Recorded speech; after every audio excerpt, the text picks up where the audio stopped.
Querido Pai, querido Mestre Jesus, benfeitores, estamos aqui mais uma vez reunidos a lhe suplicar o amparo e a proteção.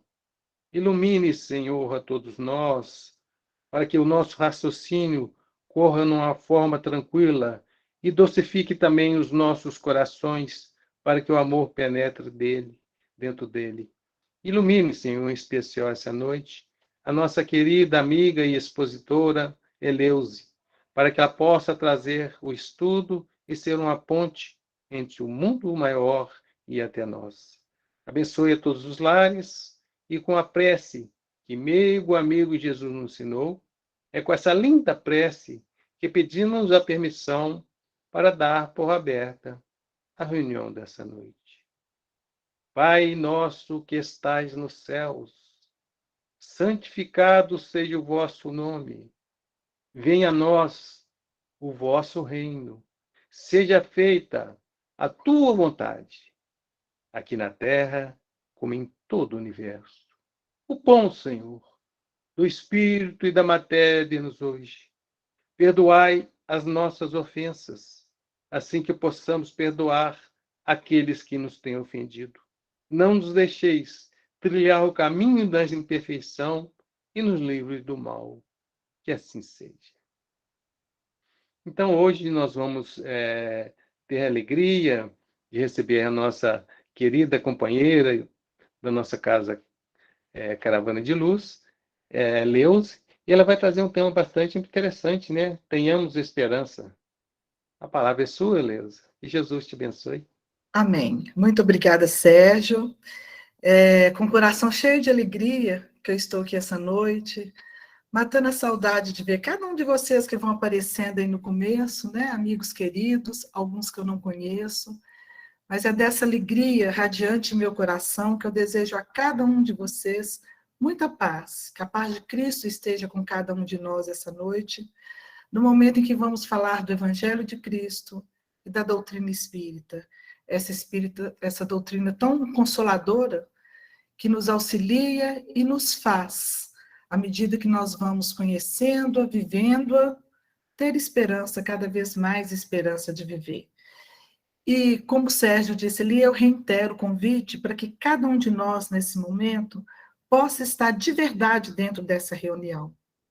Que a gente deixe para fora todos os problemas, todos os pensamentos, eu sei que às vezes não é fácil, mas se a gente conseguir agir assim, estando presente de fato nesse encontro, a gente facilita para que os amigos espirituais possam agir em nós, trazendo para cada um de nós aquilo que é necessário para a nossa paz de espírito, para a nossa tranquilidade, para a nossa saúde.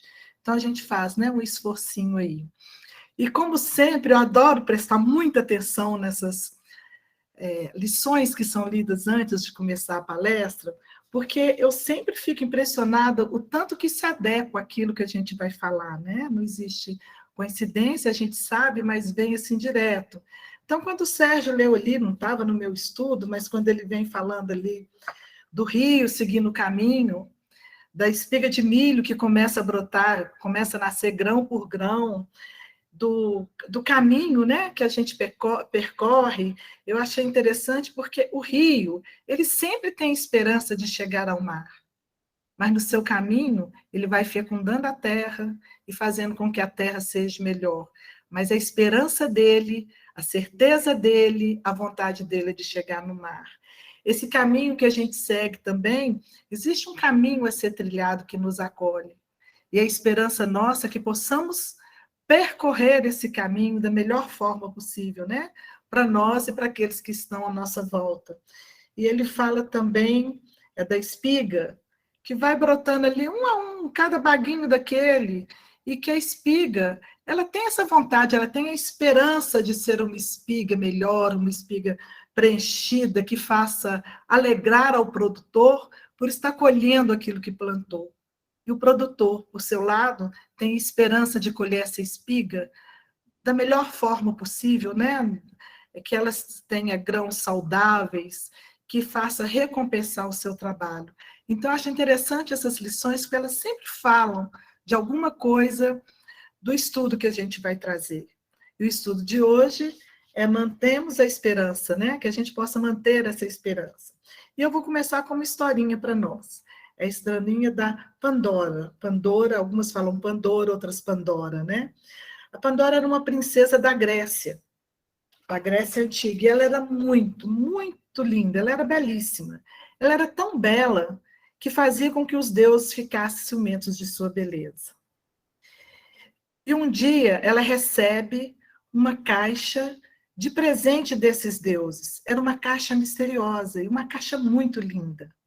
Mas tinha alguma coisa que ela tinha que cumprir com relação àquela caixa, né? Disseram para ela que ela nunca, jamais a abrisse. Mas um dia, vencida pela curiosidade e tentação, Pandora pensou: vou erguer só um pouquinho da tampa dessa caixa. Um pedacinho só não vai ter problema. Mas assim que ela abre a tampa para dar uma espiada, ela libera para toda a humanidade os grandes males do mundo: a doença, a inquietação, a loucura.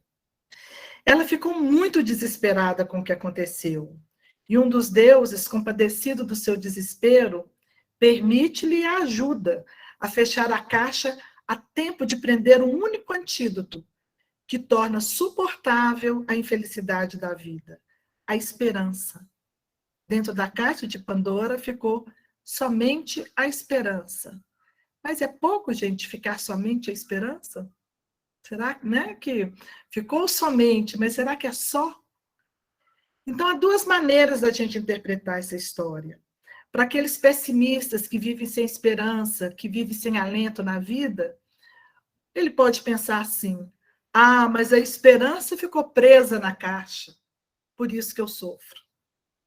Mas aquele otimista que tem fé em Deus, tem fé na força de si mesmo e naquilo que faz, vai pensar assim: que ótimo, que sobrou esperança dentro da caixa. E eu posso usá-la sempre que for necessário. Eu posso tomar para mim essa esperança e dulcificar a minha vida, fazendo com que ela seja mais tranquila. Então, a gente tem que manter essa esperança sempre guardada na caixa que é o nosso coração, na caixa que é o nosso pensamento, na caixa que é a nossa vontade de seguir, de ir em frente, de vencer. Essa esperança tem que ficar guardada em nós, para que a vida possa valer a pena. Que na hora das tristezas, das decepções, das dificuldades, a gente pode lembrar que lá dentro daquela caixinha tem algo que vai me ajudar a viver melhor. Então, a palavra esperança, ela vem do latim, esperare, e significa sentimento que leva o homem a olhar para o futuro, considerando o portador de condições melhores que as oferecidas pelo presente. De tal sorte que a luta pela vida e o sofrimento são enfrentados como contingências passageiras, na marcha para um fim mais alto e um fim de maior valor. É aquele que olha para o futuro, né? Que olha agora para o futuro e espera que o futuro seja sempre melhor do que o presente. E não é só esse futuro dessa encarnação, não. Talvez a gente esteja aqui construindo um futuro muito melhor por uma próxima reencarnação. A gente precisa melhorar agora, podar as nossas más tendências, para que numa próxima reencarnação a gente possa usar essa esperança menos ainda, né? Porque o objetivo é a gente viver cada vez de uma maneira mais digna, mais próxima das leis divinas. Quanto mais a gente viver próxima das leis divinas, exercendo o nosso direito de viver a lei divina, né, que Deus deixou para a gente de uma maneira fantástica, para a gente ser feliz, menos esperança a gente vai precisar de ter, porque menores serão os males do mundo, menores serão a doença, a inquietação, a loucura, a inveja, o orgulho. Então, a gente tem que viver essa vida pensando nisso. E esperança significa também confiança, expectativa, perspectiva.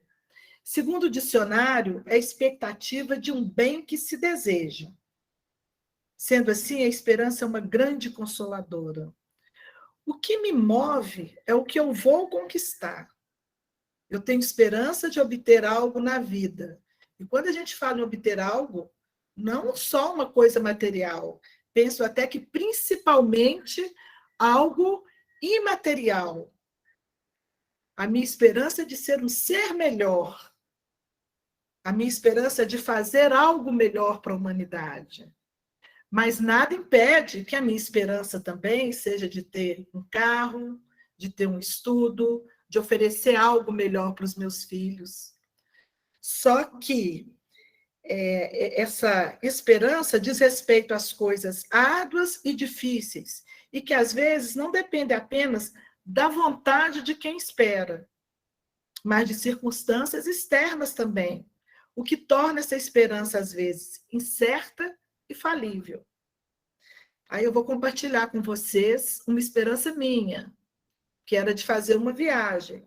Economizei, tentei, consegui, marquei. Eu realizei tudo que eu podia do lado que dependia de mim. Aí veio o quê? A Covid. A Covid chegou e cortou a viagem de todo mundo. Então, assim, às vezes essa esperança é incerta e falível, porque não depende só da gente.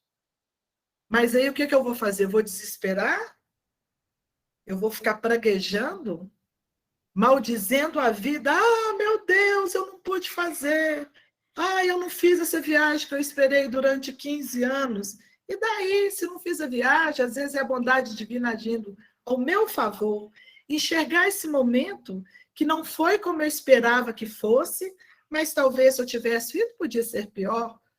Né? A Covid poderia ter me pegado em outro país, dentro de um turbilhão de dificuldades. Então, a esperança, por mais que a gente trabalhe, que a gente busque, é necessário a gente entender que se eu fiz a minha parte e não deu certo, ainda aí uma bondade divina agindo a meu favor. Eu nunca vou entender porque eu não fui, mas eu tenho a crença, a fé de que foi melhor para mim. E assim a gente deve agir em todos os momentos da vida. Tem momentos que vai ser difícil? Vai. Tem momentos que vai ser da perda de um ente querido. Para essas pessoas que estão vivendo a chuva, né, perdendo tudo dentro de casa, vai ser um momento em que a esperança vai vacilar. Mas é necessário pegar na mão de Deus e falar: Senhor, eu sou seu filho, eu estou aqui, me ouça, me escute, me fortaleça, me dê esperança, porque é assim que a gente vai caminhando nesse caminho que o Sérgio falou aí, né? Devagarzinho, mas de mão dadas com a esperança. Então, a esperança é uma virtude muito importante para o ser humano, e ela contribui para a nossa felicidade real, né? Para aquele que termina, né? Para aquele que luta, que luta para que essa esperança aumente, que lute para que isso siga em frente, não para aquele que desanima. Ela é importante porque ela nos convoca, ela nos convida a seguir em frente, a tentar cada vez mais aquilo que a gente busca. É um sentimento íntimo, desenvolvido pela reflexão, por um trabalho interno intenso, que somente o indivíduo é capaz de realizar. Eu posso difundir a esperança para todos. Eu posso convidar o outro para que ele tenha esperança. Mas eu não posso colocar a esperança no coração do outro. Eu não posso enfiar lá dentro a esperança e falar: agora você vai acreditar que isso vai dar certo. Mas eu posso ser exemplo. Né? Eu posso falar palavras boas para que a esperança ela não vai renascer, para que ela possa frutificar, crescer nesse coração. Santo Agostinho nos fala que a esperança tem duas filhas lindas. Olha, gente, que coisa bonita. Eu acho essa fala de Santo Agostinho fantástica. Tem duas filhas lindas. Quais são as filhas da esperança? A indignação e a coragem. A indignação nos ensina a não aceitar as coisas como estão. A coragem nos ajuda a mudar. Mas que indignação é essa? Não é aquela indignação de blasfemar, de brigar, de xingar, né? De ficar com raiva porque o outro tem ou porque o outro pode. e eu, às vezes, não tenho, não posso. É indignação nascida do bem, é uma indignação do bem. Ah, eu não quero essa vida para mim, eu quero uma vida melhor. Eu não quero mais ficar brigando com a minha família. Eu não quero mais ir trabalhar indignada porque eu preciso trabalhar. Eu não quero mais ficar lamentando porque meu vizinho tem um carro e eu não tenho. Eu não quero mais ser uma pessoa desiludida com a vida. É uma indignação saudável. Ah, não, cansei de ficar nessa batalha. Então, tirar o corpo da cama e vou trabalhar, porque assim eu vou conseguir algo. E se meu trabalho eu estou achando que eu tenho condições de ter mais, de trabalhar mais, de crescer, não, eu vou estudar, vou melhorar, vou procurar um trabalho melhor. Ah, se tem uma briga em casa, eu não vou ficar indignada com a briga. O que é que eu posso fazer para não ser um fator de briga dentro da minha casa? É ficar indignada nesse sentido. Se a gente lembrar que a indignação e a coragem, né, são as duas filhas da esperança, quando eu fico indignada com a situação que eu vivo, eu tento melhorar, eu quero mudar. E para isso eu preciso de coragem. Às vezes eu preciso de muita coragem para calar quando o outro briga.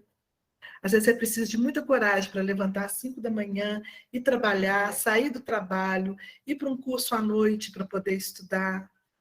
Às vezes é preciso coragem para pedir perdão, para falar eu estou errada. Às vezes é preciso coragem para falar assim, poxa, tem tanto serviço em casa e eu não ajudo nada. Então, a partir de hoje eu vou mudar, eu vou ajudar. Porque a nossa coragem começa nas pequenas coisas. A nossa coragem, ela começa a partir do momento que eu começo a mudar a mim mesmo para ser melhor. E às vezes o ser melhor vai exigir da gente mesmo, né? Certas atitudes que vai precisar de uma reviravolta no meu ser, no meu consciente, no meu inconsciente, trazer para fora coisas que eu sou e que me incomodam no outro e que às vezes eu tenho também. Uma palavra ácida, um comportamento inadequado, que eu observo que o outro tem, mas eu também tenho. Eu preciso ficar indignado, não com o comportamento do outro, mas com o meu comportamento. Desse comportamento, trazer a coragem de mudar e ter esperança de ser uma pessoa melhor. Tomás de Aquino também, ele explica os fundamentos da esperança e ele vai um pouquinho a mais, porque ele fala da relação dela, da esperança, com a fé e a caridade. E ele traz para nós da seguinte maneira: o homem deve se apegar à esperança como navio à âncora. Há, entretanto, uma diferença entre a âncora e a esperança, porque a âncora está fixada abaixo, né? Ela fica lá no fundinho. E a esperança, ao contrário, está fixada no mais alto, está fixada em Deus. Deves ter de início a fé para conhecer a verdade. Em seguida, a esperança para colocar teu desejo no verdadeiro fim. E, enfim, a caridade, pela qual o teu amor será totalmente retificado. A âncora, gente, ela dá segurança ao navio, mas ela deixa o navio que é estático, impede que ele veleje, e a esperança não. A esperança, como ela está ligada em Deus, ela está ligada nesse poder divino de Deus na nossa vida, essa força que Deus nos dá, como ela está ligada na bondade divina, ela nos faz alçar voos inimagináveis, nos impulsiona, nos faz evoluir, nos faz querer ser melhor. Entender que à medida que eu melhoro, o mundo à minha volta melhora também. Então, a esperança nos leva para cima, ao contrário da âncora, que deixa o navio estagnado. São Tomás de Aquino, ele também nos fala que o desespero é o oposto da esperança. O desespero é a pouca confiança em Deus. Quando eu entro em desespero, eu esqueço que está tudo certo. Deus é Pai, nos ama, não vai nos passar por aquilo que não vai nos fazer crescer.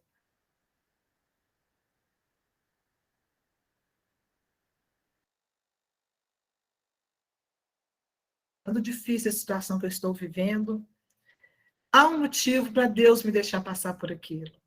E o destino, o motivo é sempre baseado no amor. Se eu não aprendo pelo amor, eu vou aprender pela dor. Mas essa dor é para me levar de volta ao caminho do amor. E São Tomás também nos fala das virtudes. São as potências racionais, e essas potências racionais, ela inclina o homem para o bem. É assim, vou trazer de uma maneira nossa para a gente entender. Eu quero passar de ano, por isso eu estudo. Essa é uma potência racional. Eu estudo, eu dedico, porque eu quero passar de ano. Ele põe o indivíduo também à prática do bem. Nesse caso, é um bem para comigo mesmo. Eu estou querendo ser melhor. Porque o homem precisa entender, precisa saber qual o papel que lhe cabe na vida. O que fazer com essa virtude que é dele?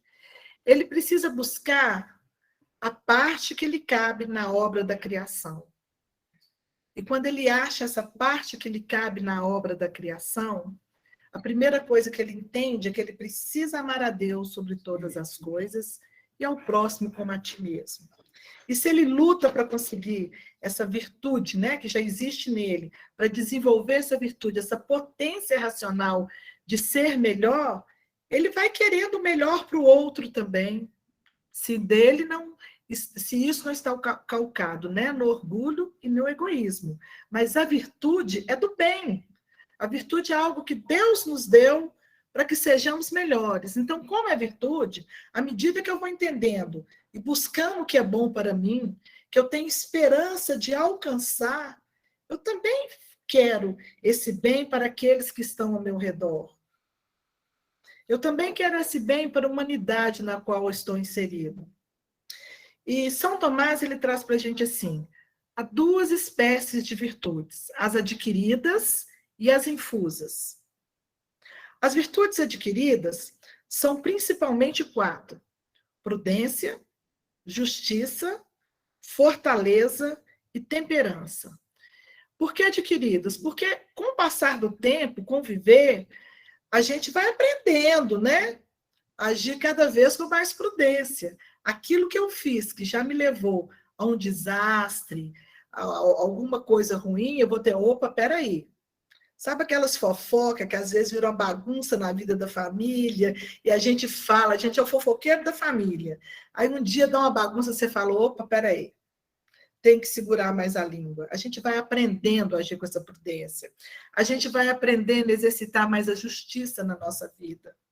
A gente vai aprendendo as dificuldades da vida, vai nos fazendo forte, desenvolver essa fortaleza, a ter mais temperança, ser mais calma no falar, a raciocinar mais, a pensar mais no que está acontecendo, a dar nossa opinião só quando é chamado, não ficar dando palpite em tudo. Então, essas são as virtudes, essas 4, né? São as principais, mas tem mais, né, gente? E o que são as virtudes infusas? São as teologais, trazidas pela teologia. Entre elas estão a fé, que são as mais importantes também, a fé, a esperança e a caridade. Gente, achei lindo estudar essas virtudes infusas, porque eu, sinceramente, nunca tinha escutado esse termo. E eu, quando eu fui estudar, saber o que significava, eu me sentia totalmente amparada, eu me senti no colo do Pai. São as virtudes infusas, elas são chamadas assim, porque elas não são produto de uma prática, como a prudência, justiça, fortaleza, temperança, mas ela é um dom infuso de Deus nos seus filhos. Olha que lindo. Essa palavra infusa vem de infusão, né? O que é infusão? Quando a gente faz um chá, a gente não coloca lá o saquinho na água, ou então a gente joga, né, as folhas lá na água quente, deixa em infusão, põe uma tampa por cima, para tirar ali o sabor e as propriedades as médicas, né, que vai nos ajudar daquilo que a gente está precisando. Aí eu fiquei pensando nisso para explicar para vocês de uma maneira assim, quando se Deus nos criasse, ele nos colocasse, né, em infusão num lago do amor divino. E ali a gente já absorvesse a fé, a caridade e a esperança. Então, ele nos cria colocando, infundindo isso em nós. E quando a gente vem para a vida, quando a gente encarna, quando a gente está num corpo, pensar na esperança, lembrar que Deus está conosco. Essas características fazem parte da bondade do Pai. É lógico que elas precisam ser alimentadas, desenvolvidas, né? Mas elas já estão lá. Só cabe a nós trilhar esse caminho de fé, de esperança e de caridade, e a gente vai vendo que uma faz parte da outra, né? Na hora eu pensei assim, 3 lagos diferentes. Sei não, viu? Eu acho que Deus é tão bom, tão inteligente, esse Pai é tão amoroso, que eu transformei o pensamento. Ele coloca a gente no lugar, acredito que nesse colo de amor, para que a gente possa absorver. Então, nós temos infuso em nós a fé, a esperança e a caridade. Isso, quando a gente faz o cafezinho, o chazinho, seja o que for na infusão, e que a gente tome, que a gente divide com um amigo, que a gente compartilha com as pessoas, nos faz um bem tão grande, né? Então, imagina essa fé, esperança e caridade infusa em nós, compartilhada com o próximo, como deve, né, nos fazer bem ao próximo, que na gente a gente já sabe que faz bem. No próximo, a gente não está dentro dele para sentir, mas a gente pode avaliar o que ele sente pelo que nós sentimos também. Então, assim, a esperança não é um produto de nossa vontade, mas de uma espontaneidade divina, sem que uma razão a explique. Ela existe. E quando ela é muito forte, ela sobe de patamar. Essa esperança vira fé. Porque a gente não acha mais, a gente sabe. Aí é a fé. E no livro Em Torno do Mestre, de Vinícius, eu trouxe só uma parte para vocês, mas é muito lindo, porque ele fala que a fé e a esperança são amigas. E são amigas, gente, inseparáveis. Poderíamos dizer que a esperança está para a fé como o sol está para a lua. A lua não tem luz própria. Reflete aquela que recebe do sol. Daí porque a lua difunde raios pálidos e incensos de calor, enquanto que o sol não. O sol espalha raios intensos, intensos e fúlgidos, que além de iluminar, aquecem e vivificam. O sol é a própria luz, a lua não é. Reflete a luz recebida. Assim, a fé é como o sol, é força comunicativa que se irradia do coração de quem a tem e se reflete no coração de outro, gerando nesse coração a esperança. Jesus tinha fé, seus discípulos tinham a esperança gerada pela fé, exemplificada de seu mestre. Somos também, cada um de nós, discípulos de Jesus. Então, a nossa esperança também tem que ser gerada e alimentada pela fé de Jesus. A cada dia, essa nossa esperança, ela tem que crescer. E quando Jesus nos fala, vós sois a luz do mundo, nós temos esperança de iluminar, de ser fé, para alimentar a esperança do próximo.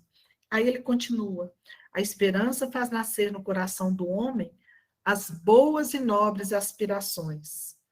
Só a fé, porém, é capaz de realizá-las.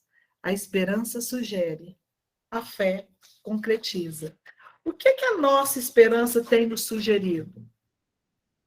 Nesse momento de vida, nesses momentos que foram mais conturbados, mas ainda a gente ainda está seguindo, né?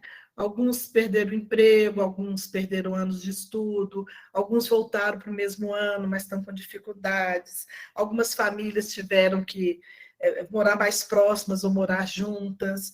O que essa esperança está sugerindo no meu coração?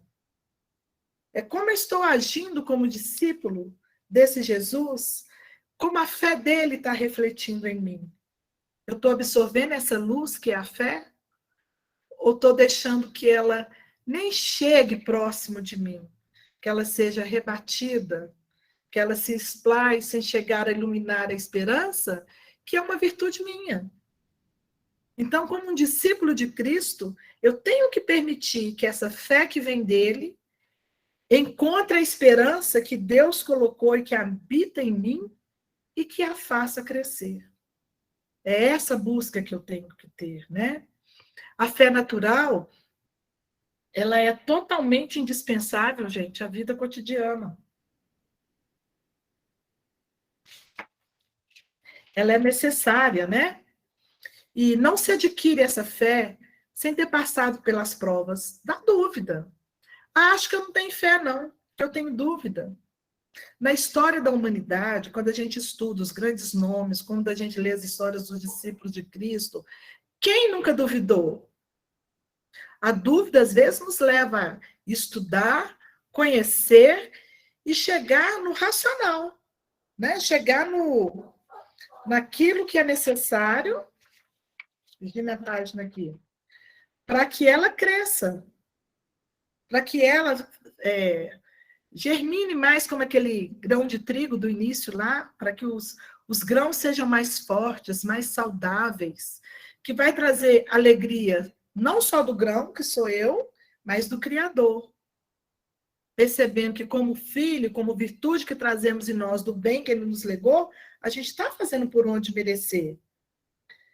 E a fé é a confiança do homem nos seus destinos. É o sentimento que o leva na direção de uma potência infinita, que é Deus. É a certeza de estar seguro no caminho que conduz à verdade. Mas a fé pode ser o quê? A fé pode ser raciocinada ou uma fé cega. A fé cega é aquela que não raciocina, não delibera e não questiona. Eu tenho uma historinha de fé cega que eu li há muito tempo, eu não sei falar com vocês em qual livro, mas assim, ela traduz para mim de uma maneira muito simples, assim, a fé cega no seu auge. Uma vez eu estava lendo um livro falando da antiguidade, que quando as pessoas tinham cachumba, elas amarravam um pano vermelho no pescoço, dava 3 voltas em torno de um chiqueiro, depois subia numa árvore, dormia em cima da árvore, e só no outro dia que ela descia dessa árvore e ela está curada. Aí a gente fica pensando assim, onde que está a racionalidade? Tinha que ser só. A gente entende, a medicina traz para nós os cuidados que uma pessoa com cachumba tem que ter com friagem, né? Então, isso aí é normal, é lógico, é aceitável. Mas eu nunca mais esqueci, eu falei, a fé cega, ela é isso aí. A gente amarra um lenço vermelho no pescoço, dá a volta no chiqueiro, e se eu não tiver chiqueiro? Eu vou dormir em cima de uma árvore, eu posso cair da árvore, bater a cabeça e morrer. Eu posso eu pegar a friagem e minha cachumba piorar. Mas as pessoas faziam. Então, eu comparo isso com a fé cega. É fazer algo sem entender por que se está fazendo, sem questionar, né? Sem buscar uma explicação para aquilo. A fé cega ela é como um sinal luminoso, cujo foco é vermelho. Esse sinal luminoso que tem um foco vermelho, ele não pode, se ele estiver num navio, ele não vai atravessar um nevoeiro, né? Mas a fé esclarecida é um farol poderoso, que ilumina com uma viva claridade o caminho a percorrer. Então, qualquer das duas luzes são boas, tanto a vermelha quanto esse farol poderoso, mas o farol poderoso nos leva mais longe e com mais seguidores. Então, não se adquire essa fé sem ter passado por essas provas da dúvida. É preciso duvidar, mas ser feliz daquele que crê, sabe, que vê e caminha com segurança, como esse farol que mostra o caminho que a gente tem que passar, que é a fé. Sua fé é profunda, inabalável. Essa fé inabalável nos torna capazes de superar os maiores obstáculos. E é esse sentido que a gente pode dizer, né, nesse sentido figurado, que a fé transporta montanhas. Transporta, sim. Nos dá força suficiente para passar, transpor todas as dificuldades que a gente tiver que viver.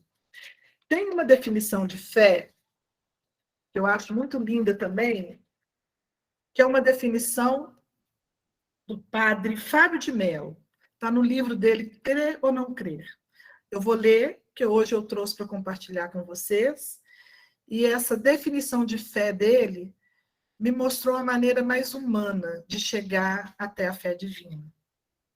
Ele fala para a gente assim: minha experiência humana de Deus fez com que a minha crença partisse e perspassasse e retornasse ao humano. Talvez seja por isso que eu nunca tenha admitido compreender uma fé sobrenatural desvinculada de uma fé natural. Eu creio em Deus, mas creio humanamente. Essa fé tem os vestidos da confiança que eu posso desfrutar com relação a Deus.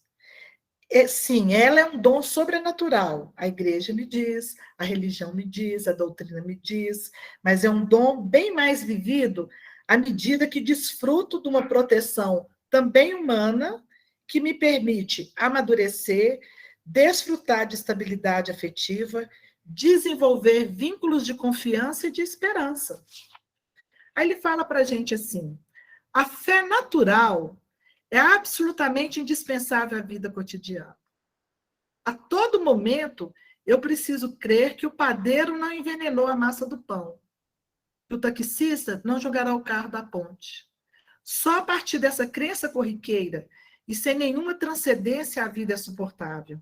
Eu preciso acreditar no outro, acreditar que as coisas da vida estão acontecendo à minha volta. Existe uma ordem, né? Existe uma lei divina que vai cuidar disso tudo, das estações que vão florir, das coisas no campo que vai brotar, que vai amadurecer, que vai vir para me alimentar, e que as pessoas que trabalham à minha volta estão fazendo o meu melhor. Já pensou se eu não acreditasse no ser humano? Que ter tristezas, que falta de esperança seria viver se eu desconfiasse de tudo? Aí o padre Fábio continua: eu preciso acreditar nos bastidores que eu não conheço, eu desconheço, mas que me sustentam. Há uma trama de pessoas construindo os avessos da minha vida. Eu não as vejo. Eu ignoro seus rostos, ignoro seus nomes, suas histórias, mas involuntariamente confio nelas. A crença natural é fundamental para tolerarmos a existência humana. Foi pensando assim que a minha fé em Deus alcançou uma profundidade. Quando fui apresentada uma fé naquilo que eu não vejo, ela me soou razoável. Um ser superior cuida de mim. Ora, gente, se a gente vive num mundo em que as pessoas que não me conhecem, não sabem quem eu sou, cuidam de mim, quando eu entro numa reunião no Caravana, que eu sei que tem uma pessoa trabalhando para que o som funcione, para que a imagem funcione, que me manda um detalhamento para me estudar, e que tem um dirigente, são pessoas, eu conheço, né? Mas muitos de vocês que estão aí não conhecem, mas cuidam da gente. Quando eu penso toda numa espiritualidade maior e do bem que cuida de mim, é mais fácil entender o cuidado desse ser superior que me acolhe, me criou, me acalanta, mas que eu não vejo o rosto. Mas eu sei que cuida de mim. Então, quando a gente começa a pensar nessas coisas pequenas, a gente consegue chegar no máximo, né? E ele continua falando: já experimentei uma fé que justificava todas as minhas inércias. Deus faria tudo por mim. Com o tempo eu percebi que essa fé me infantilizava. Deus já fez tudo por nós. Já fez tudo que a gente precisa para dar certo e ser feliz. Cabe a nós desenvolver todas as potencialidades que ele nos deu. Não, aí ele continua. Não, Deus não poderá fazer tudo por mim, porque é uma parte que me cabe. É uma relação de cooperação. Em tudo Deus me antecede, mas não me desobriga de fazer o que eu preciso. É a fé com excesso de Deus. Deus do mais alto dos céus, cuidando em tudo de minha vida. Também já experimentei uma fé que me fazia pensar que tudo só dependia de mim. Tinha dificuldade em compreender a intervenção divina na minha história. Eu no centro, decidindo tudo sozinho. A fé com excesso de mim. Com o tempo, veio o equilíbrio. Deus e eu em uma eterna parceria. É lindo, né, gente? Pensar que Deus é o nosso parceiro, Deus e eu numa parceria até para todo tempo. Quando eu penso em Deus e eu nessa eterna parceria, eu entendo que essa parceria com Ele não é só para esse momento, que essa esperança não é só para esse momento, que essa fé não é só para esse momento, e também não é só para um momento de dificuldade. Eu gosto muito de pensar em cada um de nós, cada espírito criado, como um ser do universo, não só do planeta Terra. À medida que formos nos fortalecendo, como ser humano, as nossas virtudes, nós vamos trilhar novos caminhos. Há muitas moradas na casa do meu Pai. E essa esperança, essa fé, faz que eu tente ser cada dia melhor para que um dia eu mereça estar com essa parceria divina em outros mundos. Nessa pluralidade de mundos habitados, né, que a doutrina vem nos explicar. É Deus ao meu lado, me ajudando a ser quem posso ser, não me pedindo mais nem menos quando eu não tenho para oferecer. Seja o seu melhor. Tenha esperança de ser e fazer sempre melhor, e você já estará fazendo a sua parte. Porque quando a gente compreender o quanto podemos ser infinitamente melhor do que eu acredito, quando eu acreditar que Deus me fez repleto de poderes que não são sobrenaturais, é da lei divina, também chamado lei natural, eu vou crescer enquanto espírito e vou merecer cada vez mais essa parceria divina, né? Essa parceria com esse Deus Pai Criador. E a fé em Deus, ela precisa se desdobrar em amor à vida. Amor à vida de quem? De cada ser humano, de cada ser vivo que compartilha desse planeta conosco. A esperança de viver cada vez mais num planeta melhor, com seres humanos melhores, com seres humanos mais preocupados com o outro, com o ar que nos rodeia, com a natureza que nos cerca, esse desdobrar desse amor à vida, nessa parceria divina. E a fé, ela não precisa afrontar a racionalidade, a gente não precisa abrir mão da nossa inteligência para a gente crer. Ela é um dom que se assemelha a uma semente. E ela nunca é a mesma, porque ela está sempre se transformando. E como que ela transforma? À medida que eu me transformo também. À medida que eu estreito essa relação com Deus. À medida que essa esperança que eu trago em mim é alimentada pela fé de Cristo, que veio nos ensinar a tê-lo. Então, essa semente, ela vai se transformando e me fazendo cada vez melhor. Né? Isso é muito bom. Então, para o espírita, a crença na vida futura e na imortalidade da alma facilita esse nosso entendimento sobre as dificuldades cotidianas que o nosso espírito enfrenta. Por quê? Porque estamos num processo evolutivo por meio de vidas sucessivas, né? E somos submetidos a cada momento à lei de causa e efeito. Essa lei de causa e efeito, ela rege o nosso destino. A criatura humana compreende, ao longo das experiências reencarnatórias, que somos responsáveis pelos nossos atos. E que, por meio da lei de liberdade, é livre a semeadora, mas é obrigatória a colheita, né? Eu li um termo também nesse estudo que eu achei interessante, porque fala que é livre na hora da semeadura.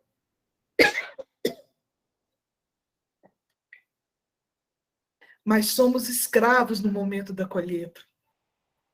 Mas a gente tem que pensar que às vezes a colheita é divina, que às vezes a colheita é difícil, mas que é justa. Essa lei de causa e efeito faz com que ela seja justa. O que eu fiz de bom, eu vou receber de bom. O que eu fiz que não está de acordo com as leis divinas, eu vou ter que equilibrar, vou ter que fazer de novo.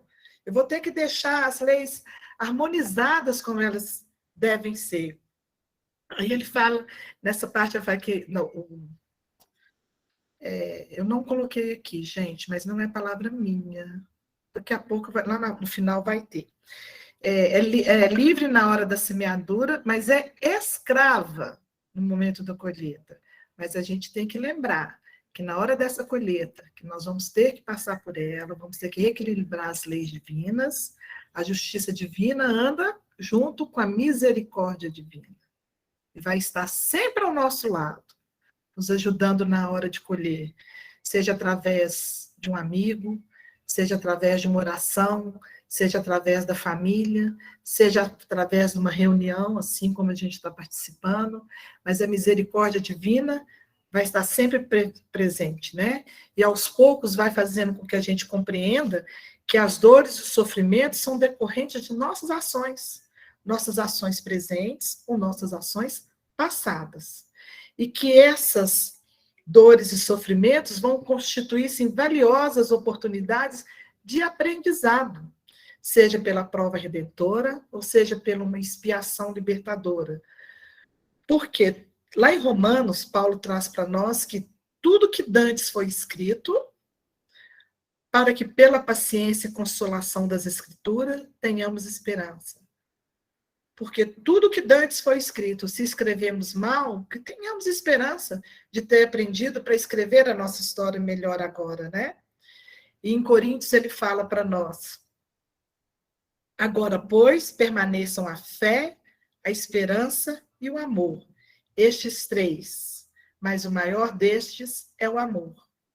E o livro Vinha de Luz, lá no capítulo 75, nos fala que nem todos têm o voo da fé, a esperança, nem todos podem oferecer o pão do corpo, mas ninguém está impedido de espalhar os benefícios da esperança.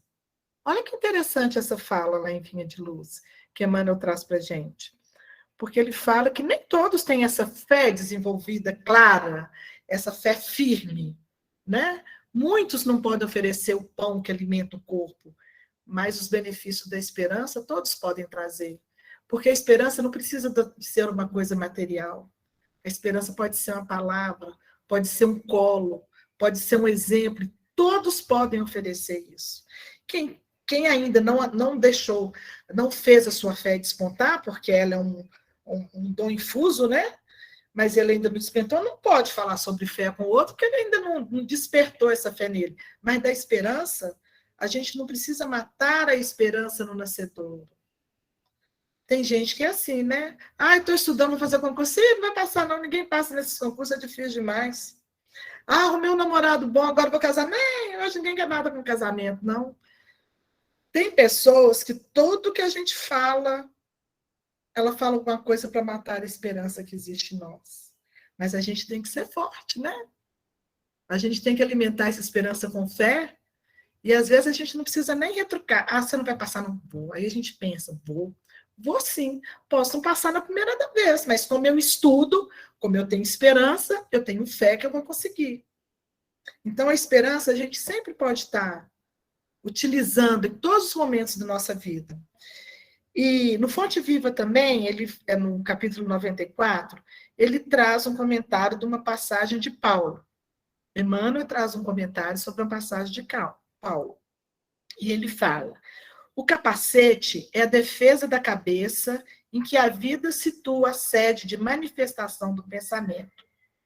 E Paulo não podia lembrar outro símbolo mais adequado à vestidura do cérebro cristão, além do capacete da esperança na salvação.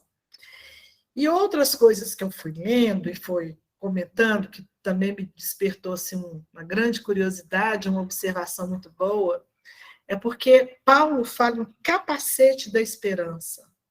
Por que não boné? Chapéu, touca, boina, viseira. Por que um capacete?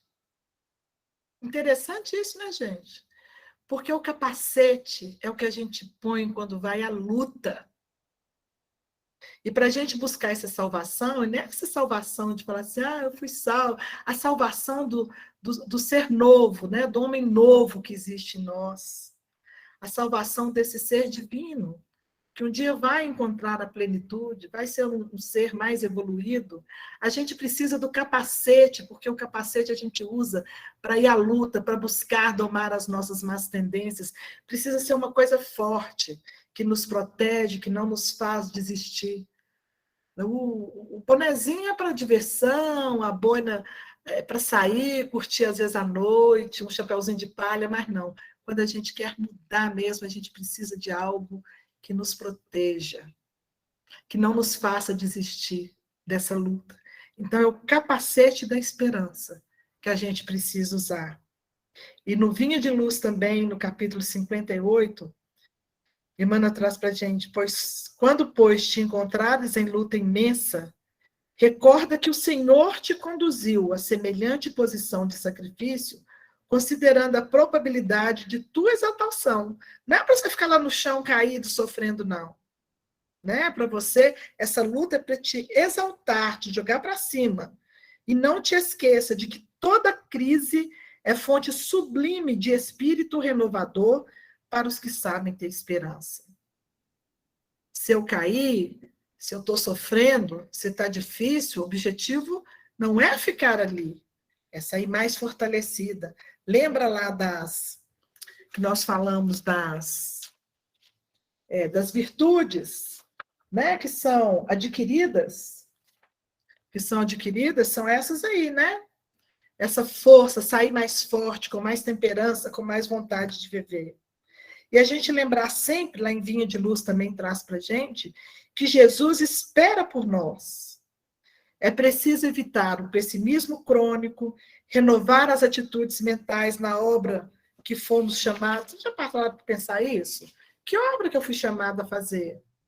E aprender, sobretudo, a confiar no divino poder que nos dirige. A gente não está julgado ao léu.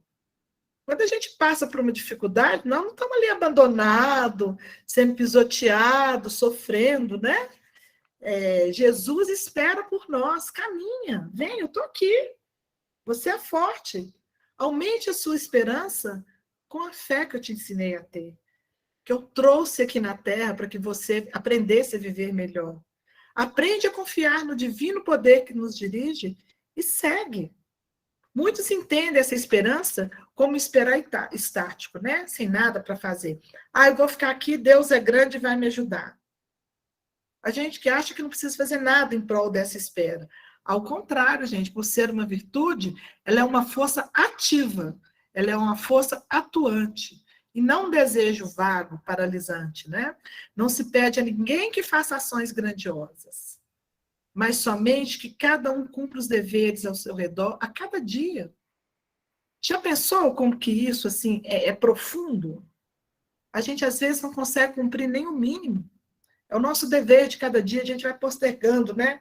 Amanhã eu faço, amanhã eu falo, amanhã eu ajudo, amanhã eu vou lá.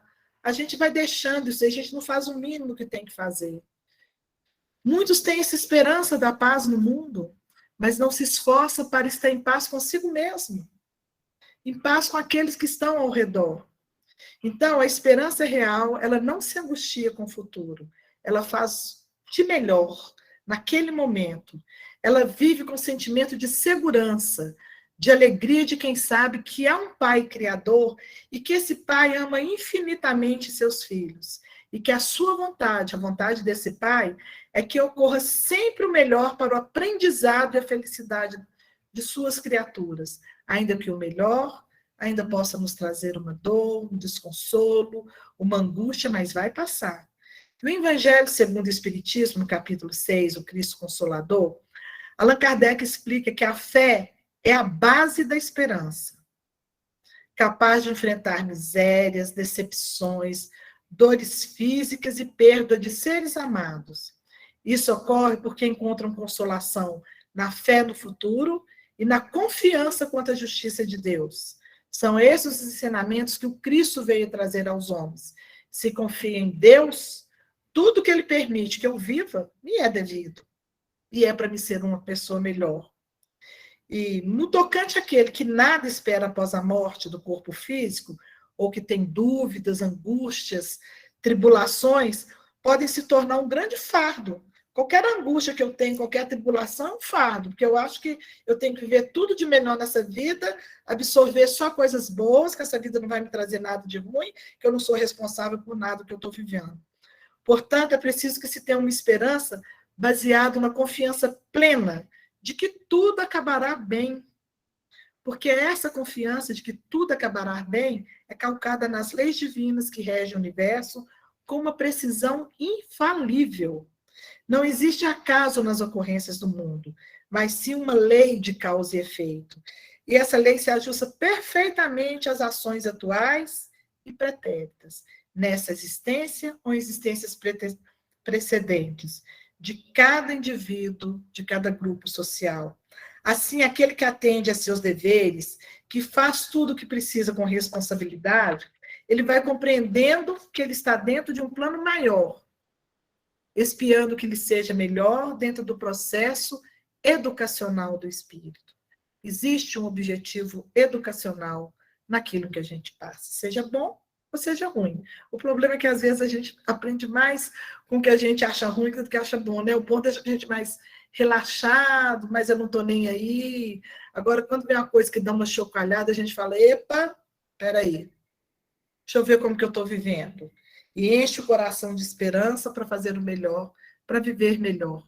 Então, muitos permitem que a confiança no Criador diminua, arrefeça, porque acreditam que, porque ser adepto de uma doutrina, de uma religião, de uma seita, seja o que for, e por se esforçarem no bem, eles estarão isentos de passar por dores físicas, dores morais, que normalmente vão chegar em algum momento da existência, na atual condição, né, que a gente vive, na atual condição evolutiva do nosso planeta.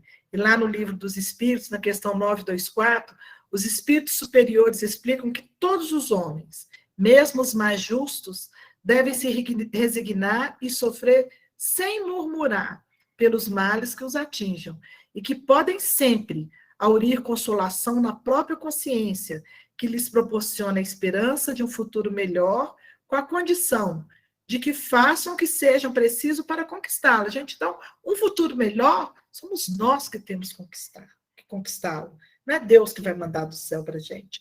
Ele nos dá a condição, voz, ouvido, olhos, mãos, inteligência, de trabalhar para esse futuro melhor. E lá também no Livro dos Espíritos, eles ensinam que o justo não sente medo da morte devido à fé que possui no futuro. Acrescentam que a esperança de uma vida futura melhor e a caridade que ele pratica lhe dão a segurança de que não encontrarão olhares que o façam temer. Quando a gente deixar esse corpo para ir para o plano espiritual, a certeza do dever cumprido, nós não vamos olhar para ninguém com vergonha, nós não vamos olhar para ninguém sem esperança, nós não vamos olhar para ninguém nos lamentando, eu deveria ter feito melhor. A certeza do dever cumprido nos faz não ter medo do olhar do outro sobre mim. O ideal e a coragem se fortalecem com a esperança, mesmo quando tudo parece que vai perder. Quem a mantém em si não desanima, não se sente abandonado. Quando as circunstâncias vai nos convidar para o testemunho e a solidão. E nós vamos passar por isso. Né? Em alguns momentos da vida, vamos nos sentir solitários, sim, ainda que sejamos rodeados de pessoas. E outras vezes vamos estar solitários mesmo.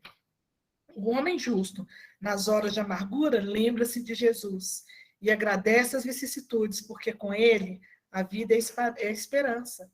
Com Jesus, a vida é esperança. E a gente tem um permanente bom ânimo com vistas à redenção.